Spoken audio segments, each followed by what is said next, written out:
એક તો આમની આવાજ જ એટલી સુંદર છે કે કોઈ પણને કાંઈ પણ બોલવાનું ઓટોમેટિક જ મન થઈ જાય. એકચ્યુઅલી સર ગવર્મેન્ટના ઓફિસર છે અને જે વાત કરીને એ બધી જ વાત ખરેખર બહુ જ યુનિક છે. નો ડાઉટ આપણે જે મકસદથી અહીંયા આવ્યા હતા એટલે આ બધું આપણને એવું ફીલ થાય કે ઉપરથી જાય, પણ હકીકતમાં એક વસ્તુ બહુ સરસ વાત કરી. હું ખાલી બે જ વસ્તુ એમને કહી દઉં કે એ એવું કહે છે કે તમારા માટે થઈને ગવર્મેન્ટ પૈસા આપે છે એનો ઉપયોગ કરો. એક સખી મંડળ, એનાથી ઉપર પછી સંઘ અને એનાથી ઉપર મહાસંઘ. તો આપણે પહોંચવું છે મહાસંઘ, રાઈટ? तो बस यस तो thank you so much.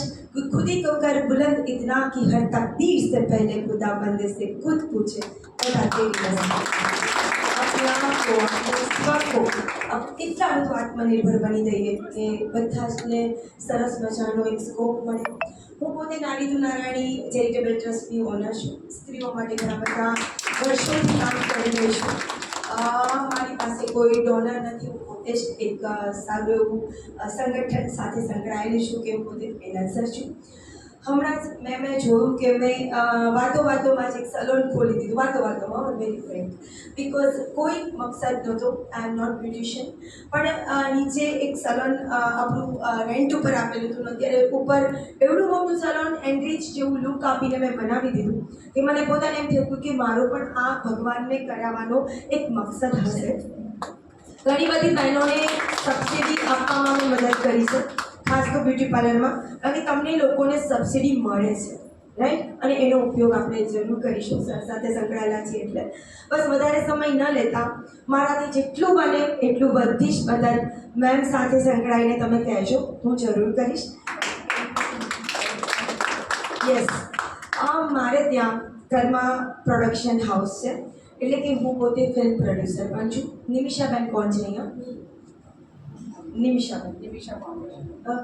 Foundation કોનું છે? અજયભાઈ. ઓકે, હા.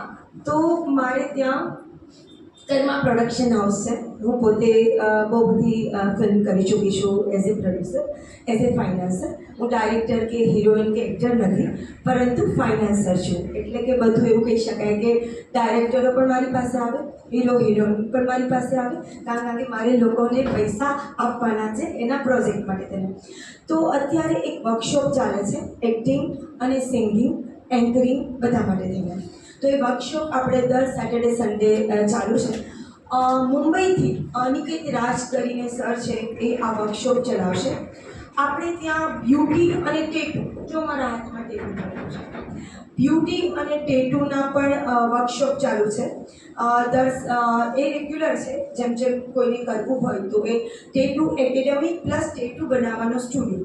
તો આ પણ એક તમારી કારકિર્દીની અંદર લખી નાખજો.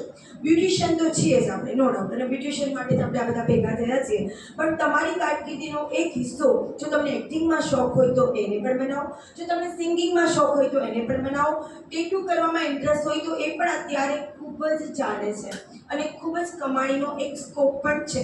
તો બસ આટલું જ કહીશ કે બેન સાથે સંકળાઈને તમે મારા કાર્ડ વગેરે હું અત્યારે લઈને જ નથી આવી, કારણ કે એક મહેમાનની જેમ જ કે હું આવું છું, કંઈ વાંધો નહીં, એક ચક્કર જરૂર મારીશ અને એ જ ગણતરી આવીશું. તો બેન સાથે સંકળાઈને તમે ચોક્કસ એ વાત પણ ધ્યાન રાખજો. એક્ટિંગ અને સિંગિંગના 3 મહિનાના કોર્સ છે. સિંગિંગના 4 મહિના અને એક્ટિંગ અને એન્કરિંગના 3 મહિના. એનો એક ફી સ્ટ્રક્ચર છે, પણ એમાં પણ તમને રાહતના રૂપે ઘણું બધું થઈ જશે અને તમારો કારકિર્દીનો એક સ્કોપ પણ ઊભો થઈ જશે. Thank you so much હિનાભાઈ.